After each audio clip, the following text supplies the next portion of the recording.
3.5 years ago, I had a choice to work on a project that would grow my business, a project I believed would make a lot of money, or write a book on spirituality. Dedicating 3 years is a huge commitment, but that is the choice I made.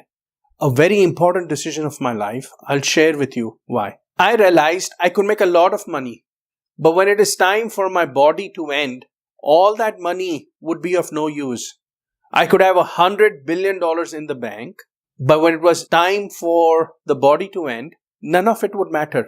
What would matter is whether I had made spiritual progress in my life. If I do not make spiritual progress in my life, that would be the biggest regret of my life. I have been spiritually inclined since I was young, perhaps 14 or 15 years old. I have meditated all my life. I have been spiritually inclined, yet I've been consumed with life. I was 20 years old, all excited about life. I blinked my eyes and snap, 30 years just went by. I promised myself, I made a commitment to myself. I said, I will not let the next 30 years just slip through my fingers. Plus, I have pondered about spirituality and the meaning of life, the philosophy of life, ever since I was young.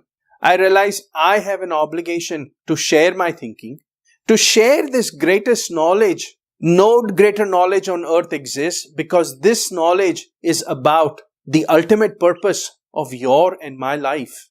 I am grateful that this book is now published because it will allow for these incredible messages, these incredible spiritual truths, these mind-boggling and yet beautifully simple concepts to spread far and wide, so that all of us, you and me both, we can learn from these spiritual truths and transform our lives. Thank you for listening. Let us all transform our lives by making spiritual progress.